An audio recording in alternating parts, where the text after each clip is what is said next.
Hi నమస్తే, welcome to రాంబుర్రా talk show. ఈరోజు నా టాక్ షోలో నేను ఒక గెస్ట్ని మీకు పరిచయం చేయబోతున్నాను. వారు ఎవరంటే మన కల్వకుర్తి కాన్స్టిట్యున్సీలో ఒక అట్టడుగు స్థాయి నుండి అంచెలంచెలుగా ఎదుగుతూ వారు ఒక ట్రస్ట్ ద్వారా కూడా వారి కుమారుని పేరు మీద వారు ఒక ట్రస్ట్ను కూడా ఏర్పాటు చేసి మరి అనేక సామాజిక సాంస్కృతిక కార్యక్రమాలు సొంత డబ్బుతో నిర్వహిస్తున్నటువంటి ఒక మహోన్నతమైన వ్యక్తిత్వము ఉన్నటువంటి మన మాజీ జడ్పీటీసీ దశరథ్ నాయక్ గారితో మనం ఈ ఇంటర్వ్యూలో వారిని కలిసి వారు ట్రస్ట్ ద్వారా చేస్తున్నటువంటి అనేక సేవా కార్యక్రమాలతో పాటు ఇటు బీఆర్ఎస్ నాయకులుగా వారు ఉన్నారు కాబట్టి ఇప్పుడున్నటువంటి ఈ కల్వకుర్తి కాన్స్టిట్యున్సీలో బీఆర్ఎస్ పార్టీ పరిస్థితుల కోసం ఈ సమకాలీన రాజకీయాలలో బీఆర్ఎస్ ఎదుర్కొంటున్న పరిస్థితులు కానీ లేదా వారి భవిష్యత్ రాజకీయ ప్రణాళిక ఏంటి ఇవన్నీ కూడా తెలుసుకునే ప్రయత్నం చేద్దాం. సార్ నమస్కారం. నమస్కారం సార్. అంత బాగానే ఉన్నారా సార్? అంతా బాగున్నాయి సార్. ఇక మీరు అడగగానే రమ్మని చెప్పారు. మేము కూడా చాలా రోజుల నుండి మిమ్మల్ని కలవాలనే ప్రయత్నం చేస్తుండే. Okay, welcome. చెప్పండి సార్, ఇప్పుడు ముఖ్యంగా ఇక జరగకూడదు మీ ఇంట్లో జరిగింది. అదే 18-19 సంవత్సరాల ఎదిగిడికి వచ్చినటువంటి కుమారుడు మరణించడం అనేది అది మహా విషాదమైనప్పటికీ దాన్ని తట్టుకొని కూడా మీరు బాబు పేరు మీద రాధాకృష్ణ పేరు మీద మీరు ఒక ట్రస్ట్ ఏర్పాటు చేయడము, ఆ ట్రస్ట్ ద్వారా మండలము నియోజకవర్గంలో కూడా మీరు సొంత డబ్బుతో అనేక సేవా కార్యక్రమాలు చేస్తారంటే విన్నాం మేము. మరి మీ ద్వారానే కొద్దిగా తెలియజేస్తే బాగుంటుందని నా అభిప్రాయం. అయితే నా పేరు జరుప్ల దశరథ్ నాయక్. మరి ఇక్కడనే పక్కన పోచమ్మగడ్డ తండ అని చెప్పి పక్కనే ఉంటుంది. మరి ఒక పేద కుటుంబం నుంచి రావడం జరిగింది. మరి అలాంటి సందర్భంలో మా బాబు ఇంటర్మీడియట్ చదువుకుంటూ అకస్మాత్తుగా మరణించడం జరిగింది. కాబట్టి అతను ఎలాగో మాలో లేడు కాబట్టి కనీసం ఆయన పేరును కూడా రోజు నిత్యం మాలో ఉండే విధంగా, జనంలో ఉండే విధంగా ఆయన పేర రాధాకృష్ణ మెమోరియల్ చారిటబుల్ ట్రస్ట్ను ఏర్పాటు చేసుకున్నాం. మొన్ననే చేసుకున్నటువంటి 4 సంవత్సరాలు కూడా పూర్తి చేసుకొని మొన్ననే 4 సంవత్సరాలు వారోత్సవ సభను కూడా ఏర్పాటు చేసుకోవడం జరిగింది. చాలామంది ప్రముఖులు కూడా ఆ సభకు హాజరు కావడం జరిగింది. మరి రాధాకృష్ణ మెమోరియల్ చారిటబుల్ ట్రస్ట్ ద్వారా ఈ మండలంలో దాదాపుగా 37 తాండాలు, దాదాపుగా 15-16 గ్రామాలు ఉన్నాయి. ప్రతి గ్రామానికి కూడా మా ట్రస్ట్ ద్వారా సేవలను మేము అందించడం జరిగింది. అదేవిధంగా సేవను మళ్ళీ ముందుకు కొనసాగాలని కూడా విధాలుగా ప్రయత్నం చేస్తున్నాం. ఖచ్చితంగా మేము కొనసాగిస్తామని చెప్పి కూడా మీ మీడియా ద్వారా తెలియజేస్తున్నాం. ఇప్పుడు ఒక ప్రశ్న సార్, ఇప్పుడు మనకు అంటే ఇప్పుడు ఇట్లా ఏ రకంగా మీరు ఎట్లా అనుకున్నారు సార్? ఇప్పుడు బాబు అయితే లేడు కానీ ఇట్లా ట్రస్ట్ పెట్టి మీకు బాబు పట్టున్న ప్రేమ కానీ లేదా మీరు అట్టడుగు స్థాయి నుండి వచ్చారు, మరి బాబు అకాల మృతి చెందడము, ఈ ట్రస్ట్ పెట్టాలని ఆలోచన మీకు ఎట్లా కలిగిందంట? అంటే మేము అప్పటికే జడ్పీటీసీ అయ్యాము. మా బాబు చనిపోయినప్పుడు 1 ఇయర్ జడ్పీటీసీ కూడా పూర్తి చేసుకున్నాము 5 ఇయర్స్లో. అయితే ఈ రాజకీయము వద్దు, ఇక ఏది వద్దని అనుకోవడం జరిగింది. బాబు చనిపోయినాక దాదాపుగా ఒక నెల 15 రోజులు ఇంట్లోకి వెళ్ళి మేము బయటికి వెళ్ళని పరిస్థితులు. అప్పట్లో ఉన్నటువంటి ఎమ్మెల్యే కావచ్చు, జిల్లా పరిషత్ చైర్మన్ కావచ్చు, అప్పట్లో ఉన్నటువంటి మా సర్పంచ్ సోదరులు కావచ్చు, మండలంలో ఉన్నటువంటి సర్పంచ్ సోదరులు కావచ్చు, ఎంపీటీసీలు కావచ్చు, మా మీద ఉన్న అభిమానులు కావచ్చు, మాతో పాటు ఉన్నటువంటి మా స్నేహితులు కావచ్చు, అందరూ కలిసి ఎందుకు మీరు బయటికి వెళ్ళట్లేదు? ఇప్పుడు మీ బాబు అయితే ఎలాగోనో చనిపోయారు, మరి చనిపోయిన బాబుని మనము ఏది చేసినా మనం బతికించుకోలేము కదా. మరి మేమందరము మీ బాబులాగానే కదా, మేమందరము కలిసిమెలిసి ఉంటాం కదా. మరి మీ బాబులాగా చాలామంది మండలంలో కూడా చాలామంది ఉన్నారు కదా. మీరు బయటికి వెళ్ళాలి, ఖచ్చితంగా మీ బాబు పేర ఏదో సేవా కార్యక్రమాలు కూడా చేయాలని చెప్పి ఆ రోజు నన్ను చాలామంది చెప్పడం జరిగింది. ఇంట్లో కూడా ఒకరోజు నేను, మా భార్య, మా చిన్న బాబు కూడా మాట్లాడుకోవడం జరిగింది. మాట్లాడుకున్నప్పుడు మరి మన బాబు పేరు మీద ఏమైనా ట్రస్ట్ ఏర్పాటు చేద్దామా, లేకపోతే ఏది లేకుండా రాజకీయం కూడా వదిలేసి మనం ఇంట్లోనే మన పని ఏందో మనం చూసుకొని ఉన్న బాబుని ఏదో చదివించుకొని మరి మనం చూద్దామా అనే ఆలోచనలా మాట్లాడుకున్నప్పుడు మా వాళ్ళు ఏం చెప్పారంటే, ఎలాగో మన రాధాకృష్ణ మన మధ్యలో లేరు కాబట్టి మన రాధాకృష్ణ నిత్యం జనంలోకి మనలోకి పేరు ఉండాలంటే ఒక ట్రస్ట్ ఏర్పాటు చేసుకుంటే బాగుంటుందని చెప్పి మా వాళ్ళు కూడా సలహాలు సూచనలు ఇవ్వడం జరిగింది. మరి ఒక ట్రస్ట్ ఏర్పాటు చేసుకోవాలంటే వేలతో కాకుండా లక్షలతో కూడుకున్నటువంటి పని. మరి ఏం చేయాలి అనేది నిర్ణయం తీసుకున్నప్పుడు అప్పటికి మేము మా బాబు ఎప్పుడైతే చనిపోలేదో చనిపోక ముందు నుంచి కూడా మేము ఇంతో అంత సేవా కార్యక్రమం నుంచే వస్తున్నాం. ఏదైతే పేదవాడు ఒకవేళ మరణిస్తే అనివార్య కారణాల వల్ల ఎవరైనా మరణిస్తే వారి దాన సంస్కారం కోసం ఒక 5,000 రూపాయలు ఖచ్చితంగా వాళ్ళకు ఇచ్చే విధంగా మనం చేయాలి. మన బాబు ఎలాగో మరణించిండు, మన బాబులాగా ఎవరైనా పేదవాడు మరణిస్తే ఖచ్చితంగా వారికి మనం ఒక 5,000 రూపాయలు ఆర్థిక సహాయాన్ని మన ట్రస్ట్ ద్వారా అందించే ఏర్పాటు చేయాలని చెప్పి మా వాళ్ళు అనుకున్నప్పుడు ఫస్ట్ నిర్ణయం అదే తీసుకున్నాము. అక్కడి నుంచి ట్రస్ట్ కార్యక్రమాన్ని మొదలుపెట్టడం జరిగింది. ఏదైతే మా బాబు చనిపోయినటువంటి నెల 15 రోజులకే కోవిడ్ వచ్చింది. కరోనా ఈ ప్రపంచ దేశానికే కరోనా అతలకుతలం చేస్తున్నటువంటి సందర్భంలో మరి ఇక్కడ ఉన్నటువంటి కడ్తాల్ మండలంలో ఉన్నటువంటి నిరుపేదలు కావచ్చు, ఎక్కడి దగ్గర ఫస్ట్ టైం కోవిడ్ వచ్చినప్పుడు ఎక్కడి దగ్గర స్తంభింపజేసి 45 రోజులు లాక్డౌన్ ప్రభుత్వం తెలంగాణ ప్రభుత్వం విధించింది. కాబట్టి ఒక డ్రైవర్ సోదరుడు పొద్దున్నే నా దగ్గర వచ్చిండు, ఆటో డ్రైవరు వచ్చి ఒక 1,000 రూపాయలు కావాలని అని చెప్పి. మరి 1,000 రూపాయలు ఏం చేస్తావురా అంటే, ఈ వారం రోజులు అయిందన్న ఆటో బంద్ అయ్యి ఎక్కడ కూడా ₹1 మా దగ్గర రావట్లేదు.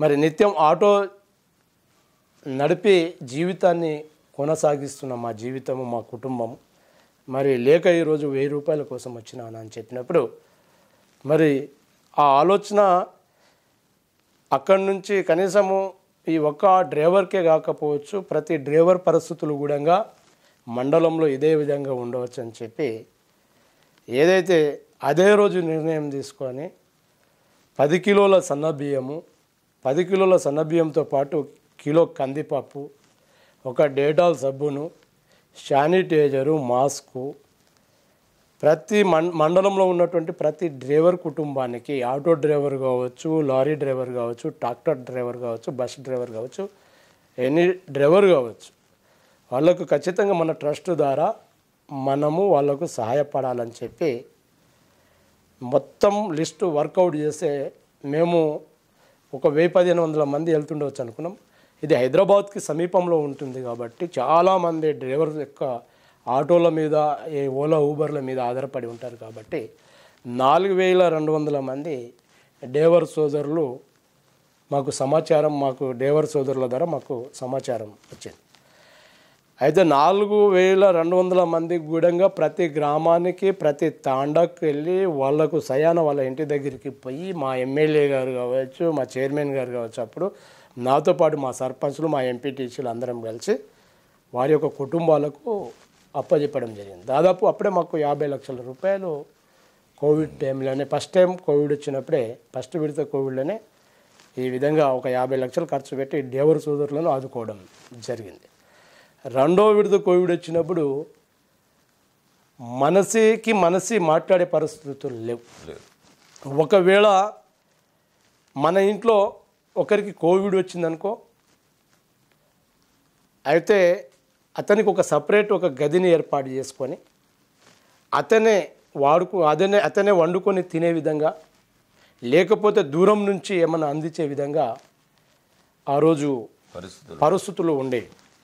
మరి అలాంటి పరిస్థితులలో మళ్ళీ మేమేమనుకున్నాం, ఇక ప్రాణమే కదా పోతే ఓని, కానీ ఖచ్చితంగా మళ్ళీ ఆదుకోవాలని చెప్పి ఏదైతే ఎంబీబీఎస్ డాక్టర్ల సలహాలు తీసుకొని, పీజీ చేసినటువంటి డాక్టర్ల సలహాలు తీసుకొని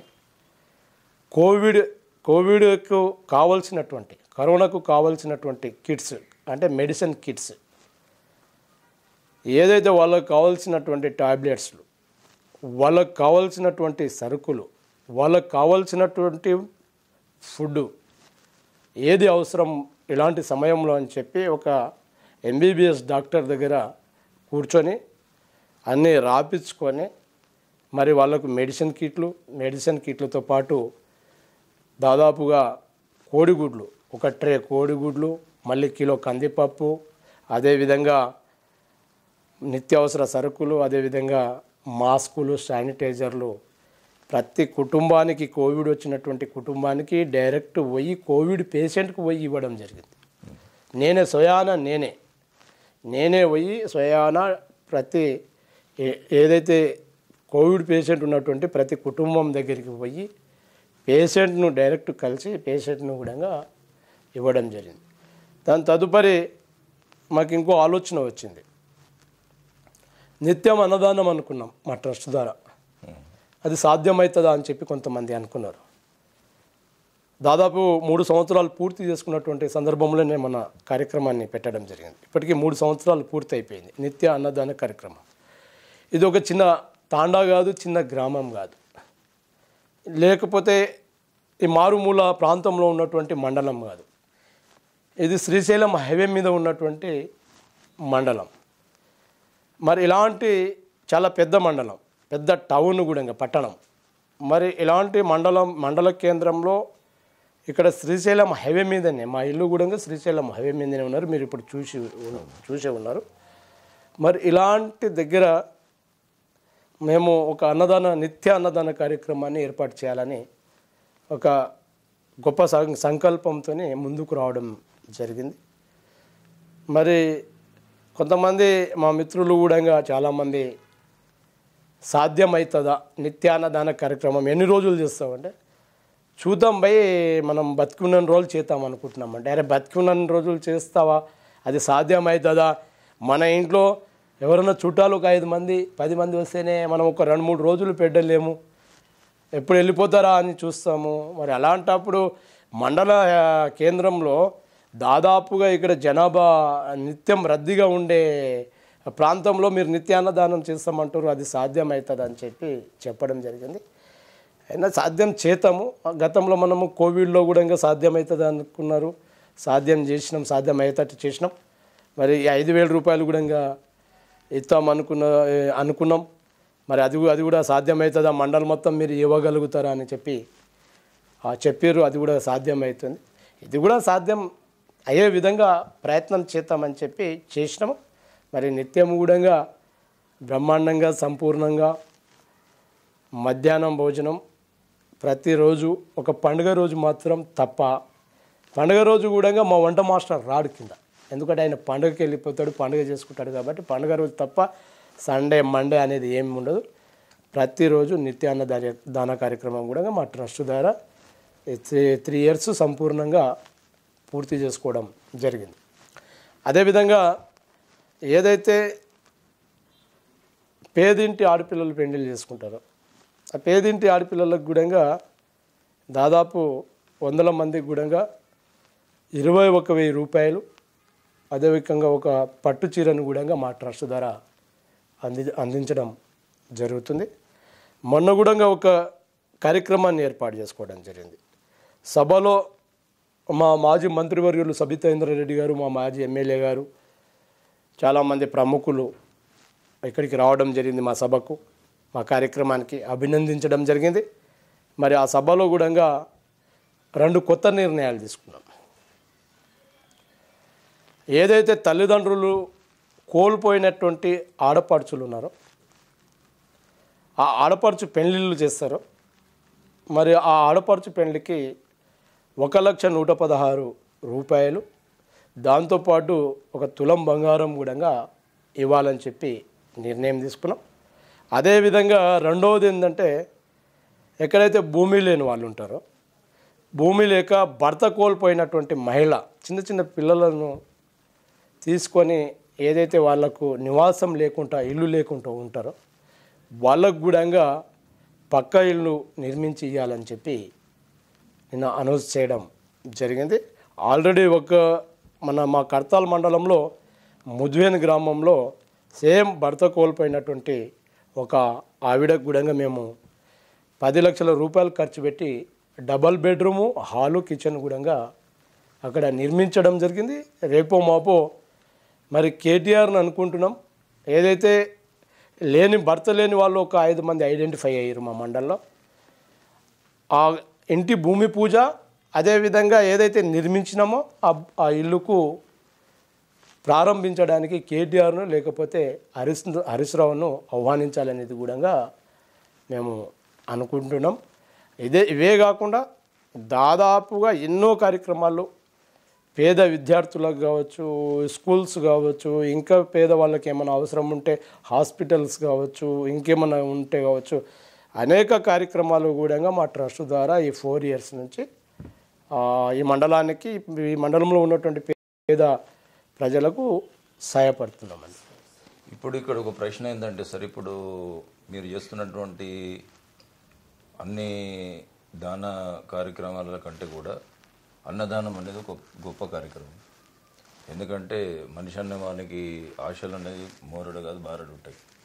కానీ ఒక పూట అన్నము కడుపు నిండా పెట్టగలిగిన వాళ్ళు, ఆకలితో అలమటిస్తున్న వాళ్ళు మీ మండలమే కాకుండా రాష్ట్రంలో కూడా చాలామంది ఉంటారు. కానీ మీ పరిధిలో మీ ట్రస్ట్ ద్వారా, మీ కుమారుని పేరు మీద పెట్టినటువంటి రాధాకృష్ణ ట్రస్ట్ ద్వారా ఈ అన్నదాన కార్యక్రమం ఏదైతుందో అది ఒక గొప్ప కార్యక్రమం అని నేను అనుకుంటా. దాంతోపాటు ఇప్పుడు మీరు ఎంతో ఆర్థిక ప్రయాసాలతో కూడినటువంటి కార్యక్రమాలు మీరు చేస్తున్నారు. మరి వీటన్నిటికీ మీకు ఏదన్నా గతంలో బీఆర్ఎస్ ప్రభుత్వం నుండి కానీ లేదా మీ ఎంపీ జెడ్పీటీసీ నిధుల నుండి ఏదన్నా సహాయ సహకారాలు అందినాయా? మరి ఎట్లా ఇవంతా భారీ ఖర్చు అంటే ఈ ట్రస్ట్ గురించి అడుగుతున్నాను. ట్రస్ట్ కంటే ట్రస్ట్ గురించి ఏదైతే మేము చేసేటువంటి వ్యాపారం, ఆ వ్యాపారంలో మాకు ఒక 100 రూపాయలు వచ్చినాయి అనుకోండి. ఆ 100 రూపాయలకి వెళ్ళి మేము 20 రూపాయలు మాత్రమే మా కుటుంబానికి వాడుకుంటాము. 80 రూపాయలు కూడా మేము ట్రస్ట్కు మాత్రమే ఖర్చు పెడతాము. జిల్లా పరిషత్ నిధులు కావచ్చు, లేకపోతే ఎమ్మెల్యే నిధులు కావచ్చు, లేకపోతే ప్రభుత్వ పరంగా వచ్చే నిధులు కావచ్చు, ట్రస్ట్కు వాడుకోనికి వీల్లేదు. అవి మండలానికి అభివృద్ధి చేయడానికి మాత్రమే వాడుకోనికి వస్తుంది, కానీ ట్రస్ట్కు వాడుకోనికి లేదు. గతంలో కూడా చాలామంది అడిగారు డబ్బులు ఏ విధంగా మీరు ఇది చేస్తారని. మేము ఇంతో రియల్ ఎస్టేట్ చేస్తాం, వ్యాపారం చేస్తాం. ఆ వ్యాపారంలో ఇంతో వచ్చే దాంట్లో మేమేముందంటే, ఇప్పుడు ఒక భార్య ఒక బాబు, మాకేముంటుంది 1 కిలో బియ్యం ఉంటే సరిపోతుంది. అది కూడా మేము కింద వండుతారు, కింద ఏదైతే ప్రజలు నిత్యం తింటారో అందులోకి వెళ్ళి మేము పైకి తీసుకొస్తారు, అదే తినేస్తాం మేము. ఇంకేముంటుంది, ఏమైనా ఉంటే డీజిల్కి కానీ, ఇక మనకు తాగుడైతే అలవాటు లేదు, ఓన్లీ డీజిల్కి. ఇంకేమైనా ఉంటే చిన్న చిన్న మామూలు ఖర్చులు పండుగకు దీనికి దానికి ఉంటుంది. కానీ ఇంకా మాకేముంటుందండి, మేము నిత్యం జనం కోసం అనుకున్నాం. మేము ట్రస్ట్ ఏర్పాటు చేసింది కూడా జనం కోసమే అనుకున్నాం. జనం కూడా మా కుటుంబ సభ్యులే అనుకున్నాం. జనం కూడా మా ఇంట్లోనే ఉన్నట్టు అనుకున్నాం. మేము జనంతో పాటు జనం ఇంట్లో ఉన్నట్టు అని భావించి ఈ కార్యక్రమాన్ని మేము చేస్తున్నామండి. మాకు చాలామంది మీరు ఈ విధంగా ఆ డబ్బులు ఖర్చు పెట్టి ఏం కావాలనుకుంటారు, ఎందుకు డబ్బులు ఖర్చు పెట్టుకుంటారు అని కూడా మా మిత్రులు మా సోదరులు అప్పుడప్పుడు అడుగుతుంటారు. ఇప్పుడు వచ్చే డబ్బులు కొంతమంది దాబెట్టుకుంటారు, కొంతమంది ఇండ్లు కట్టుకుంటారు, లేకపోతే కొంతమంది ఇంకా 10 ఎకరాల భూమి కొంటారు, లేకపోతే ఇంకా కార్లు కొంటారు, లేకపోతే బంగారం కొంటారు. మీరు ఈ విధంగా ఖర్చు చేసి ఏం చేయాలనుకుంటారు అని చెప్పి నాకు మా సోదరులు అడుగుతుంటారు. మరి నేను వాళ్ళకు చెప్తుంటాను అప్పుడప్పుడు, మీరు 100 కోట్లు లేకపోతే 100 ఎకరాల భూమి లేకపోతే 10 ప్లాట్లు లేకపోతే 10 ఇండ్లు కొని మీరేం చేయాలనుకుంటారు అని చెప్పి నేను వాళ్ళకు బదులిస్తుంటాను. ఇప్పుడు 10 ప్లాట్లు కొన్నోడు, 10 ఇండ్లు కట్టినోడు, 10 కార్లు కొన్నోడు, 10,000 కోట్లు అయినా సరే, 100 కోట్లు అయినా సరే, 10 కోట్లు సంపాదించినోడు కూడా ఈ భూమి మీదకి వెళ్ళి పోవాల్సిందే. ఏదైతే కష్టపడి సంపాదించి పేద ప్రజలకు న్యాయం చేసినోడు కూడా ఈ భూమి మీదకి వెళ్ళి పోవాల్సిందే. కానీ ఏదైతే సేవ చేసినోనికి ఇంతో అంత చిరస్థాయిలో పేరు నిలుస్తుంది. అదేవిధంగా మా బాబు పేరు కూడా నిలవాలి అనే ఆలోచనలో ఈ కార్యక్రమం చేస్తున్నామని చెప్పి మా స్నేహితులకు మా మిత్రులకు అప్పుడప్పుడు చెప్తూ ఉంటాను నేను. ఇప్పుడు ఇక్కడ ఒక విషయం మీ దృష్టికి నేను తేవదలుచుకున్నా సార్. ముఖ్యంగా ఈ నేటి తరం రాజకీయ నాయకులు గ్రామాలలో కానీ, మండలంలో కానీ, లేదా నియోజకవర్గంలో కానీ, ఇక రాజకీయాలు అంటేనే డబ్బుతో ముడిపడి ఉన్నాయి. ఇక డబ్బు మీదనే రాజకీయాలు నడుస్తున్నటువంటి కాలంలో కూడా ఒక రాజకీయ నాయకుడిగా కాకుండా ఇప్పుడు మొన్ననే మన రతన్ టాటా గారు పోయారు. అవును సార్. రతన్ టాటా గారు పోయినప్పుడు ఈ యావత్ దేశమంతా కూడా అతనికి నీరాజనాలు పలుకుతూ ముఖేష్ అంబానీ కోసం అనేక విధాలుగా అటాక్ చేయడం జరిగింది. అయితే అక్కడ ఈ రతన్ టాటా గారి ఆ సందర్భంగానే నేను కూడా ఒక వార్త చూసిన, అతని ఇంటర్వ్యూలో రతన్ టాటాని ఇట్లే మాలాంటి జర్నలిస్ట్ ఎవరో అడిగారు, ఏంటంటే మీరు ఇప్పుడు ముఖేష్ అంబానీ లాగా, మీరు అంటుంటే గుర్తుకొచ్చింది, ఇప్పుడు ముఖేష్ అంబానీ లాగా 1,000 కోట్ల రూపాయలు బిలియనర్గా ఈ దేశంలో సెలబ్రిటీ జాబితాలో ఎందుకు చేరతలేరు అన్న క్వశ్చన్ వేసినప్పుడు వారు కూడా సేమ్ మీలాగానే వాళ్ళు కూడా మీ అభిప్రాయంతోనే వాళ్ళు కూడా ఏమన్నారంటే, నేను ఎంటర్‌ప్రెన్యూర్‌ని, నేను ఒక పారిశ్రామికవేత్తను, మేము చేసేది వ్యాపారం ఒక పారిశ్రామికంగా రాష్ట్రానికి దేశానికి ఉపయోగపడాలి, ప్రజలకు ఉపయోగపడాలన్నది మా కాన్సెప్ట్ ఉంటుంది. ముఖేష్ అంబానీ గారు చేసేది బిజినెస్ మ్యాన్కి ఎప్పుడు వ్యాపారంలో సంపాదన రావాలి, ఎదగాలి అన్నట్టుగా ఉంటుంది అన్నట్టుగా వాళ్ళు చెప్పడం జరిగింది అన్నట్టుగా విన్నా. ఇప్పుడు మీరు చెప్తుంటే నాకు అదే గుర్తొస్తుంది. ఎందుకంటే మీ ఆదాయంలో ఇప్పుడు మీ కుమారుని పేరు మీద రాధాకృష్ణ ట్రస్ట్ చారిటబుల్ ట్రస్ట్ పేరు మీద ఒక సౌహృదయమే కాకుండా ఒక ఆలోచన, భారీ అంచనా, ఒక ఇంత భారీ డబ్బును కూడా మీరు ఏం ఆశించకుండా చేయడం అనేది అది సాధారణ విషయం కాదు.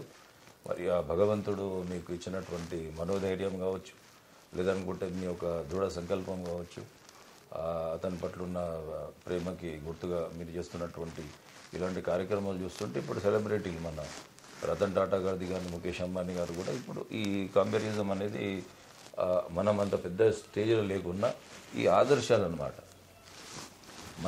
మనం సంపాదిస్తున్న 100 రూపాయలలో మన దేశానికి ఆదర్శంగా నిలిచిండు టాటన్ రత కాబట్టి నేనేమంటున్నా అంటే ఈ భూమండలంలో ఉన్నటువంటి వాళ్ళు ఎవరైనా సరే వారు 100 కోట్లు కాదు, 1000 కోట్లు, 10,000 కోట్లు, లక్షల కోట్లు దాబెట్టుకొని కూడా ఆయన ఎప్పుడు ఆరోగ్యంగా సంతోషంగా ఉండలేరు. ఎవరైతే సంపాదించిన దాంట్లో 10 రూపాయలు ఖర్చు పెట్టి 10 రూపాయలు మిగిలించుకొని ఫ్యామిలీ హ్యాపీగా, అదేవిధంగా జనాన్ని కూడా హ్యాపీగా చూసుకునేటోడు ఎప్పుడు నిత్యము సంతోషంగానే ఉంటాడు. ఎందుకంటే మాకు తెలుస్తుంది, ఒక దిక్కు మాకు బాధగా ఉంటుంది, ఒక దిక్కు సంతోషం ఉంటుంది. ఎందుకంటే ఒక దిక్కు కొడుకుపోయిందనే బాధ, ఇంకో దిక్కేమో ప్రజలకు మేము సేవ చేస్తున్నామనే సంతోషం. ఇప్పుడు టాటా రతన్ చనిపోయినప్పుడు ఆ రోజు మేము కూడా భోజనం చేసుకోలేదు. ఎందుకంటే అలాంటి గొప్ప వ్యక్తి అయినా మాలాంటి వాళ్ళు మరి భారతదేశంలో ఎంతోమంది ఆ రోజు కళ్ళలో నీళ్లు కూడా తీసుకోవడం జరిగింది. ఇప్పుడు ముఖేష్ అంబానీకి మన టాటా రతన్కు భూమికి ఆకాశానికి ఉన్నంత తేడా. ఇప్పుడు ముఖేష్ అంబానీ వాళ్ళు పోతారు, టాటా వాళ్ళు పోతారు, కానీ మనం ఈ భూమండలంలో జన్మించి ఉన్నన్ని రోజులు ఏదైతే మనకు భగవంతుడు పంపించిండో ఈ జీవితాన్ని, మానవ జీవితాన్ని, ఈ జీవితంలో మనం ఏం చేశామనేదే గొప్పదండి. ఇంకా ఏది కూడా కాదు, శాశ్వతం కాదు. మనం 10 మందికి న్యాయం చేశామా, 10 మందికి అన్యాయం చేశామా అనేదే ముఖ్యం. ఇక్కడ 10 మందికి న్యాయం ఎవరైతే చేస్తారో అనుకో 10 తరాలుగా గుర్తుపెట్టుకుంటారు, జనం గుర్తుపెట్టుకుంటారు. అతన్ని చూసి ఇంకో వ్యక్తి కూడా సహాయపడతాడు, అతన్ని చూసి కూడా ఇంకో వ్యక్తి కూడా సహాయపడుతుంటాడు. ఇప్పుడు మేము 4 years నుంచి 5,000 అక్కడ 5,000 రూపాయలు చనిపోయిన వాళ్ళని పేదవాళ్ళకి ఇస్తుంటే కొంతమంది మమ్మల్ని చూసి కూడా కొంతమంది కూడా ముందుకు వస్తుర్రు. వాళ్ళు కూడా 3,000, 4,000, 5,000 వాళ్ళు కూడా ఇస్తుర్రు. అంటే ఒకడు బయలుదేరితే ఇంకోటి కూడా బయలుదేరవచ్చు అనే ఆలోచన మాకుంది.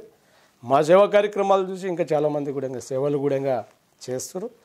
ఎప్పుడైతే సేవలు చేస్తారో సేవలు చేసేదానికి ఖచ్చితంగా సంస్కారం ఉంటుంది, ఖచ్చితంగా వాళ్ళకు ప్రజలు కూడా నమ్ముతారు, ప్రజల దివ్యన కూడా వాళ్ళకు ఉంటుందని చెప్పి నేను అనుకొని నేను ఈ సేవా కార్యక్రమాన్ని అయితే చేస్తున్నాను.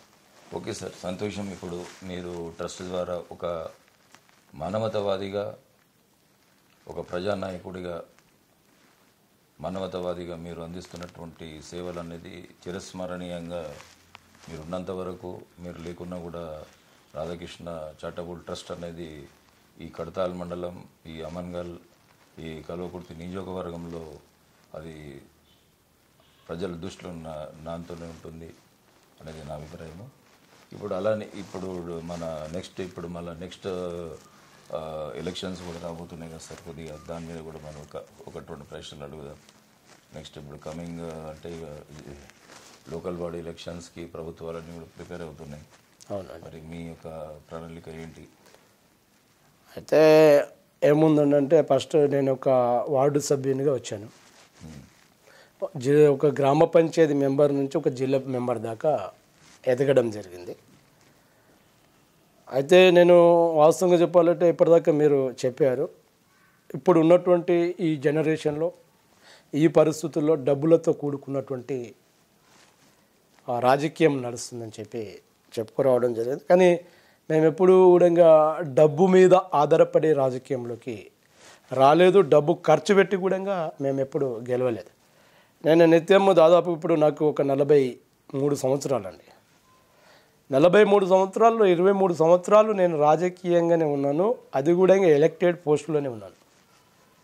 ప్రజల ఓటు బ్యాంక్తో వచ్చినటువంటి పోస్టులోనే ఉన్నాను. ప్రజలు ఓటు వేసి గెలిపించినటువంటి పోస్టులోనే ఉన్నాను. నేను ఏదో నామినేట్ పోస్టులో లేను. ఈ మధ్యన ఏదైతే గవర్నమెంట్ మారిందో, ఈ గవర్నమెంట్ మారినప్పటి నుంచి ఒక జూలైలో మా పీరియడ్ అయిపోయింది. 2019 to 2024 5 years పీరియడ్ మనకు July 6th నాడు కంప్లీట్ అయిపోయింది. ఆ రోజు నుంచి ఇప్పుడు జూలై అంటే ఇప్పుడు మనకు నవంబర్ అంటే దాదాపు ఒక 4-5 నెలలు మాత్రమే ఖాళీగా ఉన్నాం. బహుశా రేపు రిజర్వేషన్ ఏమన్నా రావచ్చు, ఎస్సీ కావచ్చు, ఎస్టీ కావచ్చు, బీసీ కావచ్చు, జనరల్ కావచ్చు. ఇప్పుడు మా దగ్గర ఎంపీపీ అండ్ జడ్పీటీసీ 2 మండల స్థాయి కీలక పోస్టులు కాబట్టి ఒకవేళ జనరల్ వచ్చినప్పటికీ కూడా ఎంపీపీ అయినా జడ్పీటీసీ అయినా ఖచ్చితంగా ప్రజల యొక్క ఆశీర్వాదంతో, ప్రజల యొక్క దీవెనతో ఖచ్చితంగా పోటీ చేయాలనే ఆలోచనలో ఉన్నాం. అంటే పోటీ చేసి కొంతమంది ఏం చేస్తారంటే ఏదో ఎంపీపీ అయ్యో లేకపోతే జడ్పీటీసీ అయ్యో ఆ భూముల సెటిల్మెంట్లో లేకపోతే ఆ డబ్బుల కోసమో డబ్బులు సంపాదించుకోవాలనే. కానీ మేమెందుకు చేస్తున్నాం, మేమెందుకు మళ్ళీ పోటీ చేయాలనుకుంటున్నామంటే మా ట్రస్ట్తో పాటు ఖచ్చితంగా మళ్ళీ పేదవాళ్లకు మేము పొలిటికల్గా కూడా మేము సహాయపడాలి, వాళ్ళకు మా సేవలు ఈ విధంగా కూడా అందించాలి. ఇప్పుడు నేను వార్డ్ మెంబర్ ఉన్నప్పటి నుంచి, ఒక డైరెక్టర్ ఉన్నప్పటి నుంచి, ఒక సింగిల్ విండో చైర్మన్గా ఉన్నప్పటి నుంచి, ఒక జిల్లా పరిషత్ మెంబర్గా ఉన్నప్పటి నుంచి, నేను సింగిల్ విండో చైర్మన్ ఉన్నప్పుడు సింగిల్ విండో చైర్మన్ వ్యవస్థ కూడా కొంతమందికి తెలియదండి. అలాంటి వ్యవస్థలో ప్రైమరీ అగ్రికల్చర్ కోఆపరేటివ్ సొసైటీ అనేది కొంతమందికి తెలుసు, కొంతమందికి తెలియదు.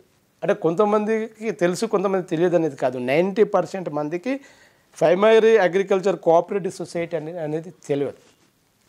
అలాంటి వ్యవస్థను నేను చైర్మన్ ఎప్పుడైతే అయినానో, మా మండలంలోనే కాకుండా మా కాన్స్టిట్యూన్సీలో primary agriculture cooperative society chairman ఈ విధంగా కూడా ఉంటారా, ఈ విధంగా కూడా పని చేస్తారా అని చెప్పి అక్కడి నుంచి పేరు తీసుకురావడం జరిగింది. దాదాపుగా అప్పుడు అమన్గల్ కోఆపరేటివ్ సొసైటీ బ్లాక్ లిస్ట్లో ఉండే. అంటే ఫండింగ్ మిస్గైడ్ అయి మిస్యూజ్ అయి లావాదేవీలు నిలిపివేయడం జరిగింది. జిల్లా కోఆపరేటివ్ సొసైటీ మా అమన్గల్ కోఆపరేటివ్ సొసైటీకి బ్లాక్ లిస్ట్లో పెట్టింది. లోన్ ఇవ్వడం లేదు, తీసుకోవడం లేదు. అలాంటి సొసైటీకి నేను చైర్మన్ అయినప్పుడు ఆ బ్లాక్ లిస్ట్లోకి వెళ్ళి తీసుకొని తీసేసి మళ్ళీ గ్రీన్ లిస్ట్లోకి చేర్చి, మరి ఈ మండలంలో ఉన్నటువంటి రైతు సోదరులకు, అనేక సోదరులకు అక్కడ వడ్ల కొనుగోలు కావచ్చు, కందుల కొనుగోలు కావచ్చు, మొక్కజొన్నల కొనుగోలు కావచ్చు, అదేవిధంగా ట్రాక్టర్లు ఎల్టీ లోన్లు కావచ్చు, క్రాప్ లోన్లు కావచ్చు, అనేక లోనింగ్, అనేక ఫండింగ్, అనేక కార్యక్రమాలు, సీడ్స్ కావచ్చు, ఫర్టిలైజర్స్ కావచ్చు, అనేక కార్యక్రమాలు 5 years అనేక కార్యక్రమాలు చేసి మా రైతు సోదరులకు అండగా నిలవడం జరిగింది ఉమ్మడి అమన్గల్ మండలంలో. ఆ ఉమ్మడి అమన్గల్ మండలంలో డైరెక్టర్లు కూడా 13 మంది ఉన్నారు. అప్పుడు 13 మందిలలో హేమీలు ఉన్నారు. మాజీ ఎంపీపీలు, మాజీ జడ్పీడీసీలు, రిటైర్మెంట్ అధికారులు, మాజీ సర్పంచ్లు ఉన్నప్పటికీ కూడా అప్పుడు నాకు 31 years చిన్న వయసు. ఆ చిన్న వయసులో నాకు ఏకగ్రీయంగా చేయడం జరిగింది. ఇంత చిన్న వయసులో ఇంత పెద్ద బాధ్యతను అప్పచెప్పారు కాబట్టి ఆ బాధ్యతను నేను ఖచ్చితంగా మనస్ఫూర్తిగా దైవ సాక్షిగా మనం పనిచేయాలని చెప్పి ఆ రోజు చేసి మరి పేరు తీసుకురావడం జరిగింది. మొన్న జడ్పీటీసీగా కూడా పోటీ చేసినప్పుడు చాలామంది నన్ను ఓడగొట్టాలని చూశారు. అయినప్పటికీ కూడా జనం ప్రజల యొక్క, పేద ప్రజల యొక్క ఆశీర్వాదంతో, ప్రజల యొక్క దీవెనతోని మళ్ళీ గెలవడం జరిగింది. ఒకవేళ అవకాశం వస్తే రేపు బహుశా మళ్ళీ అవకాశం వస్తే ఖచ్చితంగా పోటీ చేస్తాం. మళ్ళీ ప్రజలు గెలిపిస్తారనే నమ్మకం ఉంది. మళ్ళీ గెలుస్తాం, ఖచ్చితంగా మళ్ళీ ప్రజల సేవలు చేస్తామని చెప్పి నేను తెలియజేస్తున్నాను. ఇప్పుడు అనేక విధాలుగా మీరు రాజకీయాలు ఒక పక్క, మరోపక్క సేవా కార్యక్రమాలతో మీ యొక్క పీరియడ్ కూడా అయిపోయింది. గతంలో మరి జయపాల్ యాదవ్ గారు ఎమ్మెల్యేగా ఉండే, అవును, ఇప్పుడు బీఆర్ఎస్ గవర్నమెంట్ కూడా అధికారంలో ఉండే ఒకటి. ఇప్పుడు వచ్చేసి కాంగ్రెస్ ఎమ్మెల్యే ఉన్నారు మీ కల్వకుర్తి నియోజకవర్గంలో. మరి గతంలో ఉన్న ఎమ్మెల్యేతో కానీ ఇప్పుడున్న ఎమ్మెల్యేతో కానీ మీకు ఎట్లున్నాయి సంబంధాలు, ఎట్లా కనబడుతుంది? సంబంధాలంటే గతంలో ఉన్నటువంటి ఎమ్మెల్యే జయపాల్ యాదవ్ గారు, అదేవిధంగా ఇప్పుడు ఉన్నటువంటి ఎమ్మెల్యే కసిరెడ్డి నారాయణరెడ్డి గారు, ఇద్దరు ఒకే పార్టీలో ఉన్నారు. గతంలో 2024 ఎలక్షన్ ముందు అప్పుడు ఈయన ఎమ్మెల్సీ గారు ఉన్నారు. ఇప్పుడు ఉన్నటువంటి ఎమ్మెల్యే ఎమ్మెల్సీగా ఉండేవారు. ఎమ్మెల్యే ఏమో జయపాల్ యాదవ్ ఏమో ఎమ్మెల్యేగా ఉండేవారు. నేను ఎమ్మెల్యే మీద ఆధారపడకపోయేది, ప్లస్ ఎమ్మెల్సీ మీద కూడా ఆధారపడకపోయేది. నా పని నేను చేసుకుంటా పోయేవాడిని, వాళ్ళ పని వాళ్ళు చేసుకుంటా పోయేవాళ్ళు. నేను జయపాల్ యాదవ్కు నేనెంత కష్టపడ్డానో నా కోసం ఆయన కూడా అంతే కష్టపడ్డారు.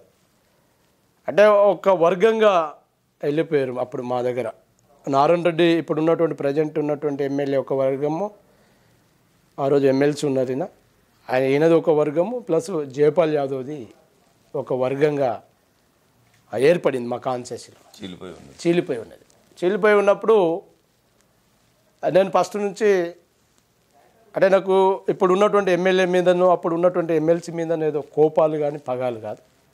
కానీ నేను ఈ పార్టీలో ఉన్నప్పటికీ కూడా, ఎవరికన్నా నమ్ముకున్నప్పటికీ కూడా ఒక నమ్మక బంటుతో సమానంగా పనిచేస్తాను నేను. పార్టీ ఇన్ఛార్జ్ ఎవరు ఇక్కడ? ఎమ్మెల్యే గారు. పార్టీని నడిపించేది ఎవరు? ఎమ్మెల్యే గారు. కాబట్టి నేను పార్టీ ఆదేశాల మేరకు ఎమ్మెల్యే గారు అంటే పనిచేయడం వల్ల కొద్దిగా జయపాల్ యాదవ్ మనిషి అనేది ఎమ్మెల్సీ గారి దృష్టిలో ఉన్నది అన్నట్టు. అయినప్పటికీ కూడా ఇప్పుడు ప్రజెంట్ 1 year అయింది, దాదాపుగా 11 నెలలు అయింది ఎమ్మెల్యేగా గెలిచి. నారాయణ రెడ్డి గారు అదేవిధంగా కాంగ్రెస్లో పోయి గెలవడం జరిగింది. ఆయన ప్రభుత్వం కూడా కాంగ్రెస్ ప్రభుత్వమే ఉంది. ఇప్పటికీ ఎక్కడన్నా కలిస్తే నమస్తే అంటే నమస్తే, హాయ్ అంటే హాయ్, బాయ్ అంటే బాయ్. ఆయన కూడా నా మీద ఏదో చెడు ఉద్దేశం లేదు, ఆయన మీద కూడా నాకు చెడు ఉద్దేశం అనేది ఏమీ లేదు. ఇక మామూలుగా అయితే రాజకీయంలో ఎవరు భవిష్యత్తు వాళ్ళు, ఎవరు పనితనం వాళ్ళు చూసుకుంటారు. కాబట్టి నా పని నేను చేసుకుంటూనే వచ్చాను. నేను ఎవరి మీద ఆధారపడలేదు, నా మీద వాళ్ళు కూడా ఆధారపడలేదు. మరి ఆ విధంగా నేను ఈ 5 years జడ్పీటీసీ, అదేవిధంగా 5 years సింగిల్ విండో చైర్మన్ను పూర్తి చేసుకోవడం జరిగింది. ఓకే సార్, ఇప్పుడు ఒక చివరి ప్రశ్న నా తరఫున అనుకోండి, లేదా మీ మండల ప్రజల తరఫున అనుకోండి, ఒక ఆలోచన అయితే కలుగుతుంది. అదే ప్రశ్నగా నేను అనుకుంటున్నా. ఇప్పుడు కాంగ్రెస్ పార్టీ అధికారంలో ఉంది, అవును. నెక్స్ట్ ఎమ్మెల్యే కూడా కాంగ్రెస్ అభ్యర్థి ఉన్నారు, గతంలో వారి బీఆర్ఎస్లో ఉన్నా కూడా. అయితే ఇప్పుడు స్థానిక సంస్థ ఎన్నికలు ఇంచుమించుగా మనకు డిసెంబర్లో కానీ జనవరిలో కానీ నిర్వహించాలని ప్రభుత్వం యొక్క అంచనాలు ఆలోచనలు ఉన్నాయి. ఇక పరిపాలన దిశగా పోతే మనకు చాలా ప్రశ్నలు ఉత్పన్నమవుతాయి. అవన్నీ పక్కన పెడితే ఇప్పుడు ఇన్ కేసు మీకు ఒక పక్క జనాదరణ, మరో పక్క సమాజ హితమే మీ కుటుంబ హితంగా భావిస్తూ మీరు అనేక వ్యయ ప్రయాసాలు కూడినటువంటి అనేక ఆర్థిక భారాలను భరిస్తూ కూడా మీరు రాధాకృష్ణ ట్రస్ట్ మీ కుమారుని పేరు మీద సేవా కార్యక్రమాలు చేస్తున్నారు. మరి ఇలాంటప్పుడు ఈ రాజకీయాలు అనేది మనకు ఈ సేవా కార్యక్రమాలు అనేది ఒక పక్క ఉంటాయి, రాజకీయాలు అనేది ఇందాక మీరు అన్నట్టుగా ఒక పక్క ఉంటాయి. రాజకీయాలలో ఎప్పుడు ఏం జరుగుతుంది, ఎప్పుడు ఏం చేస్తారని చెప్పలేము. అయితే ఇప్పుడు ప్రజలు కోరుకుంటారు మీరు కాంగ్రెస్ పార్టీ నుండి నిలబడితే బాగుండును, లేదా మీకు అనిపించింది, అప్పుడు మీ నిర్ణయం ఎలా ఉంటుంది? మరి అయితే ఏమవుతుందంటే వాస్తవంగా కాంగ్రెస్ పార్టీ వాళ్ళు కూడా మమ్మల్ని ఆహ్వానిస్తారు, కానీ మేము ఒక పార్టీని నమ్ముకున్నాం, ఇదే పార్టీలో ఉండాలనుకున్నాం, ఒక బహుజనవాదంతో ముందుకు సాగుతున్నాం. మేము ఏదైతే సేవా కార్యక్రమాలు చేస్తున్నామో ఆ సేవా కార్యక్రమం రాజకీయం కోసం కాదు. సేవా కార్యక్రమం వేరు, రాజకీయం వేరు. ఇప్పటిదాకా మీరు మా కోసం అంటే నేను అనుకోకుండా చిన్న అనివార్య కారణాల వల్ల మీకు 9:30కు రమ్మని చెప్పి హైదరాబాద్ వెళ్ళి వచ్చేసరికి కొద్దిగా ఒక గంటన్నర సేపు ఆలస్యమైంది. మరి మీరు కింద కూర్చొని ఉన్నారు, మరి మీరు చూసి ఉంటారు.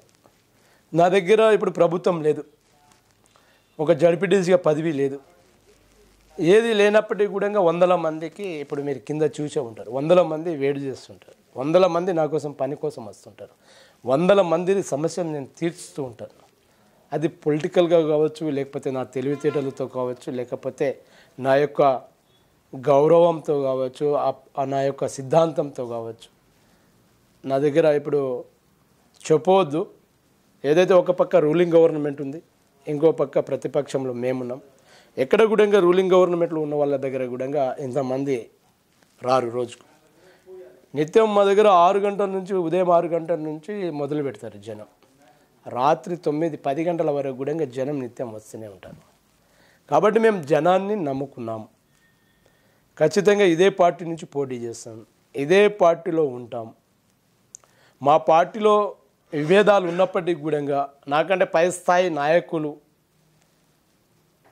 నాయకులతో కూడా నాకు విభేదాలు ఉన్నప్పటికీ కూడా నా పై స్థాయి నాయకులతో ఉండొచ్చు, కింది స్థాయి నాయకులతో ఉండొచ్చు, విభేదాలు ఉన్నప్పటికీ కూడా ఇదే పార్టీ నుంచి పోటీ చేస్తాం. ఖచ్చితంగా ఇదే పార్టీ నుంచి ప్రజల దీవెనలతో గెలుస్తాం. ఖచ్చితంగా మళ్ళీ కడతాల్ మండల ప్రజలకు సేవ చేస్తాం, రాజకీయంగా అయితే సేవలు చేస్తాం.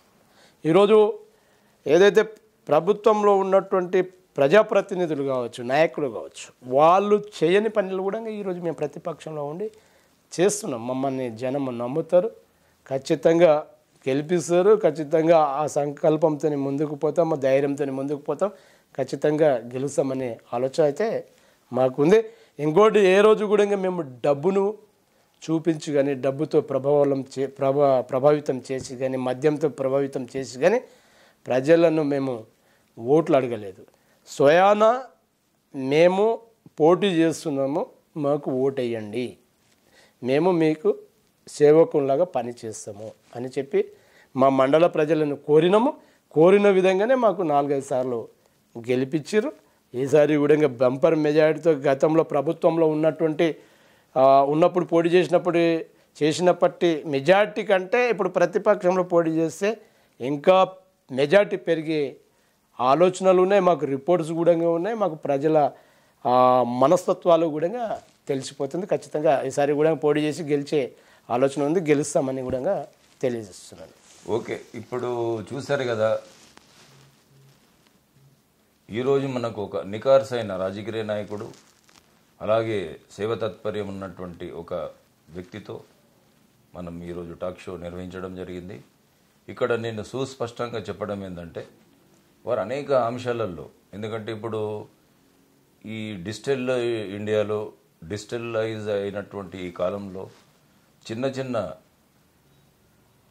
ఉపకారాలు చేసి ఫోటోలకు పోజులు ఇస్తున్నటువంటి కాలంలో నాయకులు కానివ్వండి, సంస్థలు కానివ్వండి, మరి వారందరికీ కూడా భిన్నంగా దర్శత్ నాయక్ గారు మరి చేస్తున్నటువంటి సేవా కార్యక్రమాలను చూసినప్పుడు కానీ, మరోపక్క వాళ్ళను ఒక రాజకీయ నాయకుడుగా చూసినప్పుడు కానీ, ఈ రెండు వేరు అనే ఒక కోణము, అలాగే ఒక విధేయత.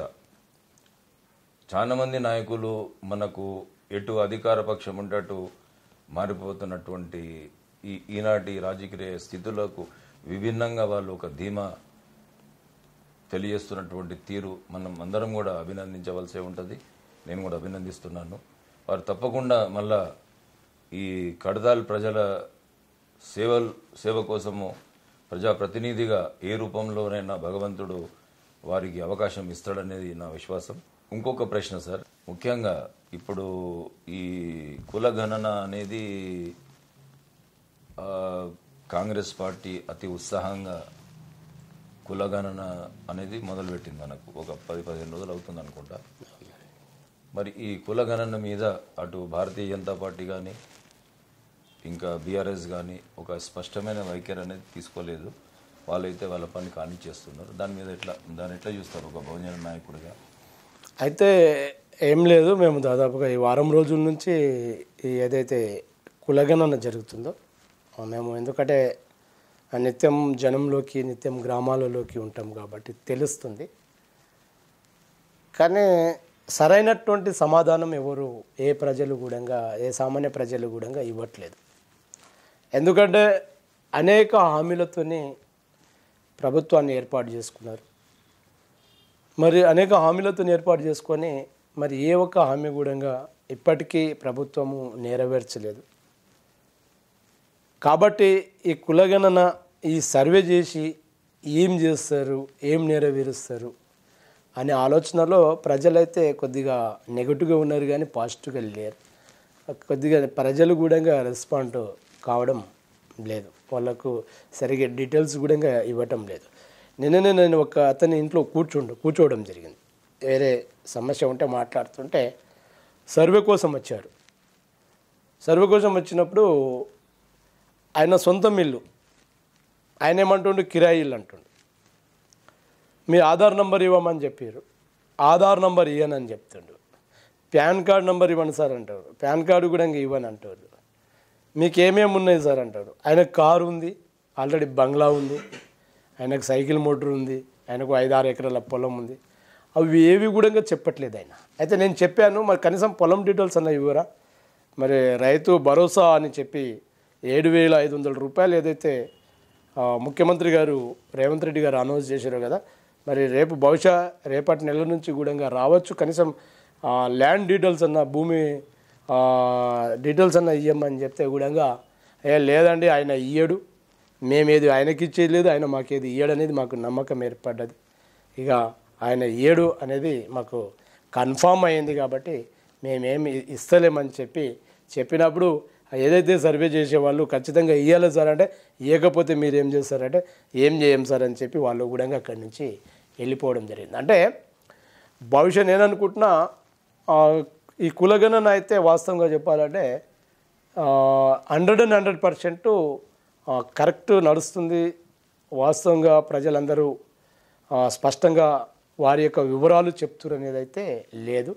దాదాపు నాకు తెలిసిన కాడికైతే 30-35% కూడా సక్సెస్ కాకపోవచ్చని నేను భావిస్తున్నాను. ఓకే సార్, ఇప్పుడు అలాగనే ఇప్పుడు ఈ మధ్యకాలంలో హాట్ టాపిక్గా మనం గత 2-3 రోజుల క్రితమే ఈ కొడంగల్ నియోజకవర్గం నుండి ఎన్నికైనటువంటి రేవంత్ రెడ్డి గారు అక్కడ భూ సేకరణలో భాగంగా అధికారులు వెళ్ళారు. అక్కడ దాడి జరిగింది ఒక ఐపీఎస్ మీద, ఇతర అధికారుల మీద. మరి దీన్ని మీరు ఎట్లా చూస్తారు? మరి అయితే ఏముంది సార్ అంటే, ఏదైతే దాడి జరిగిందని చెప్పినటువంటి ఐపీఎస్ అధికారి ప్రదీప్ జైన్ గారు, నేను రంగారెడ్డి జిల్లా పరిషత్ మెంబర్ ఉన్నప్పుడు ఆయన రంగారెడ్డి జిల్లాకు జాయింట్ కలెక్టర్గా పనిచేశారు. ఆయన ట్రైబల్స్ అంటే చాలా గౌరవం ఆయనకు. నేను చూశాను ఆయనకు. ట్రైబల్స్ అంటే పడి చచ్చే మనిషి ఆయన. అలాంటి వ్యక్తి ఏదైతే దాడి వాస్తవంగా జరిగిందా అంటే జరగలేదని చెప్పడం జరిగింది. అందరి ముంగల, మీడియా ముంగల, మీలాంటి జర్నలిస్ట్ ముంగల, అందరి ముంగల సమాధానం ఇవ్వడం జరిగింది. అయితే మాదేంటి సార్ అంటే, ఏదైతే కేసీఆర్ ప్రభుత్వంలో 2016లో 2016లో ఫార్మాసిటీ కోసం భూసేకరణ చేయాలని చెప్పి కేసీఆర్ గారు ముచ్చెర్ల మన మహేశ్వరం కాన్సేసి, అదేవిధంగా కల్వకుర్తి కాన్సేసి మధ్యలో ఉన్నటువంటి ముచ్చెర్ల గ్రామం కందుకూరు మండలం, ఇక్కడ కర్తాల్ మండలానికి ఎంచుకోవడం జరిగింది. అలాంటప్పుడు దాదాపుగా ఇక్కడ 13,000 ఎకరాలు భూసేకరణ చేశారు సార్. ఏ రోజు కానీ ఒక ఐఏఎస్ మీద కానీ, ఒక ఐపీఎస్ మీద కానీ, ఒక పోలీస్ అధికారి మీద కానీ, ఒక ఎంఆర్ఓ మీద కానీ, ఒక విఆర్ఓ మీద కానీ, ఒక గ్రామ సెక్రటరీ మీద కానీ దాడి జరగలేదు. దాడి జరగకుండా 13,000 ఎకరాలు భూసేకరణ చేసింది సార్. ఓన్లీ ఏదైతే రేవంత్ రెడ్డి సొంత నియోజకవర్గం, సొంత కాన్స్టిట్యూన్సీ కొడంగల్ కాన్స్టిట్యూన్సీలో మరి ఏదైతే లగచెర్ల అనే గ్రామానికి ప్రజాభిప్రాయ సేకరణ పెట్టినప్పుడు, ఒక ఐఏఎస్ పోయినప్పుడు, ఐఏఎస్ కలెక్టర్ పోయినప్పుడు కనీసం అక్కడ భద్రత అయితే ఏర్పాటు చేయాలి కదా ప్రభుత్వం. మరి ఆ భద్రత ఏర్పాటు చేయకుండా ఈరోజు కలెక్టర్ మీద దాడి, ఈరోజు ఏదైతే చైర్మన్ మీద దాడి, ఈరోజు ఎంఆర్ఓ మీద దాడి అని చెప్పి మీరు భూసేకరణ చేయకపోతే, ఒక ఎకర కూడా భూసేకరణ చేయకపోతే, కనీసము ఏదైతే ప్రజాభిప్రాయ సేకరణ ఉందో ఆ ప్రజాభిప్రాయ సేకరణను కూడా నిర్వహించకపోతే అప్పటికే దాడి అని చెప్తిరి అంటే అది ప్రభుత్వం యొక్క వైఫల్యమే తప్ప, ప్రభుత్వము ఈరోజు ఏ విధంగా పరిపాలిస్తుందో కనీసం ఇప్పుడు జనం గమనిస్తున్నారు సార్. తెలంగాణ రాష్ట్ర ప్రజలు గమనిస్తున్నారు. ఇక్కడ 13,000 ఎకరాలు భూసేకరణ చేసే 13 సార్లు ప్రజాభిప్రాయ సేకరణ పెడితే ఎక్కడ గూడంగా ఎంత లొల్లి గూడంగా జరగలే, కొట్లాట కాలే, దాడులు జరగలే. మరి ఏదైతే ప్రజాభిప్రాయ సేకరణ పెట్టంగానే దాడి జరిగిందంటే ఇది రేవంత్ రెడ్డి యొక్క నిర్లక్ష్యము, ప్రభుత్వం యొక్క వైఫల్యం అని మేము భావిస్తున్నాం. మాకు రోజు ఫోన్లు వస్తున్నాయి. మరి అక్కడ ఉన్నటువంటి ఎస్సీ ఎస్టీలు ఇక్కడ 13,000 ఎకరాలు భూసేకరణ చేస్తే ఏదైతే రాళ్ళు రప్పలు అడవి ప్రాంతానికి సమీపంలో ఉన్నటువంటి భూములు కొనుగోలు చేయడం జరిగింది కేసీఆర్ గారు. అక్కడ ఏదైతే ఇప్పుడు రేవంత్ రెడ్డి గారు ఎక్కడి నుంచి అక్కడ ట్రాన్స్ఫర్ చేయాలనుకున్నారు ఫార్మాసిటీని, మరి అక్కడ ఉన్నటువంటి రైతులు పాపం 2 ఎకరాలు 3 ఎకరాలు ఒక అద్దె ఎకరా సాగు చేసుకొని వ్యవసాయం చేసుకొని జీవనం సాగిస్తుంటున్నటువంటి పొలాన్ని గుంజుకోవాలని చెప్పి ఈ రేవంత్ రెడ్డి ఈరోజు చేయడం చాలా బాధాకరమైనటువంటి విషయం. పాపము ఆడవాళ్ళని కాకుండా ఒక ఎస్టీ మహిళలను కాకుండా లంబాడి సోదరులను కాకుండా సోదరిమణులను కాకుండా దళితులను కాకుండా ఈరోజు బహుజనులను కాకుండా వాళ్ళను నానా హింసలు పెట్టి పోలీసులతో కొట్టించి రిమాండ్కు పంపించి వాళ్ళు ఇవాళ తాండాలలో కానీ ఆ గ్రామాలలో కానీ పండుకునే పరిస్థితి లేదు, ఆ గ్రామాలలో కానీ తాండాలలో నివసించే పరిస్థితులు ఇవాళ లేకుండా దాదాపుగా ఏ విధంగా అయితే వలసలో 50-60 సంవత్సరాల క్రితం స్వతంత్రం రాకముందు ఏ విధంగా అయితే వలస పోయిర్రో మా గిరిజన బిడ్డలు దళిత బిడ్డలు ఆ విధంగా ఈరోజు తాండాలు గ్రామాలు వదిలేసి ఈరోజు అడవి బాటన పట్టిర్రు. వాళ్ళు మరి ఏం తింటురో తెలియదు, ఏం చేస్తారో కూడా తెలియని పరిస్థితి. రేపో మాపో మేము కూడా అక్కడికి చేరుకోవాలని చెప్పి మా కాన్షియస్లో కూడా దాదాపుగా ఒక 50-60 వేల మంది గిరిజన జనాభా ఉంది కాబట్టి దాదాపు 1000 మందితో కూడా మేము కొడంగల్ చేరుకొని అక్కడ ఏం జరిగిందనే దాని మీద మేము కూడా చర్చించి మా వాళ్ళని కూడా అక్కడ ధైర్యం ఇవ్వాలనే ఆలోచనలో మేము ఉన్నాం సార్. ఇప్పుడు ఏంటంటే ఇప్పుడు మీరు అంటున్నది కూడా పార్టీ తరఫున ప్రభుత్వ వైఫల్యాన్ని ఎత్తి చూపుతున్నారు సార్.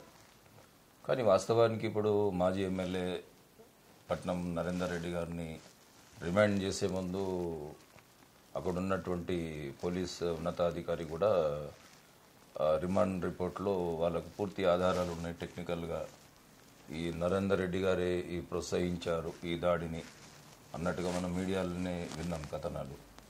మరి ఇదంతా అబద్ధం అంటారా? మరి అయితే వాస్తవంగా చెప్పాలంటే కొన్ని సోషల్ మీడియాలో మనం చూసాం, అక్కడ దాడి జరిగినట్టు కూడా మనం చూసాం. కానీ దాడి జరిగింది జరగవచ్చు తెలిసో తెలియక. ఇప్పుడు ఒక కలెక్టర్ అనుకున్నప్పుడు ఒక బందోబస్తుని ఒక 10 మంది పోలీసుతోని పోయినప్పుడు అరే ఈయన కలెక్టరు, ఈయన ఎంఆర్ఓ, ఈయన అడిషనల్ కలెక్టరు, ఈయన ఆర్డిఓ అని అనుకుంటారు. అక్కడ మారుమూల ప్రాంతం, ఒక గిరిజన ప్రాంతం, ఒక దళిత వాడ, కలెక్టరు అనే వర్డ్స్ కూడా తెలియని వాళ్ళు కూడా అక్కడ ఉంటారు. కలెక్టర్ అయితే ఒప్పుకున్నాడు, నా మీద ఎవరు కూడా దాడి చేయలేదనేది కలెక్టర్ గారు ఒప్పుకున్నాడు. ఇప్పుడు నరేందర్ రెడ్డి గారు కూడా మొన్న చెప్పిండు. నరేందర్ రెడ్డి గారు ఒక రాజకీయ కుటుంబం నుంచి వచ్చినటువంటి వ్యక్తి, గతంలో ఒక ఎమ్మెల్సీగా చేసిండు, ఎమ్మెల్యేగా చేసిండు. ఇదే రేవంత్ రెడ్డి ముఖ్యమంత్రిని ఓడగొట్టినటువంటి వ్యక్తి, అవగాహన కలిగినటువంటి వ్యక్తి. ఆయన ఏ విధంగా దాడి చేయమని చెప్పారు. ఆయన మొన్న మీడియా వాళ్ళు మీలాంటి జర్నలిస్టులు అడిగినప్పుడు ఆయన ఏం చెప్పారంటే,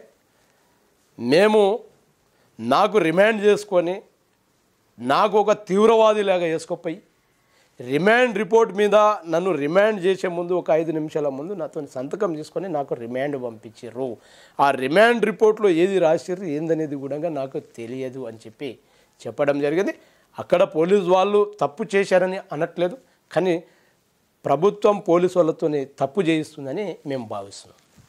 ఓకే సార్, చూసారు కదా, మనకు అనేక ఈ లేటెస్ట్ రాజకీయ అంశాల మీద కూడా దశరథ్ నాయక్ గారు అనేక స్పష్టమైన వివరణ ఇవ్వడం జరిగింది. చూస్తూనే ఉండండి రాంబుర టాక్ షో. మరొక ఎపిసోడ్లో సమీప భవిష్యత్తులో జరగబోతున్నటువంటి ఎన్నికల నేపథ్యంలో ఒకసారి సార్కి కలిసే ప్రయత్నం కూడా చేస్తాం మేము. ఓకే సార్, నమస్తే. Thank you sir.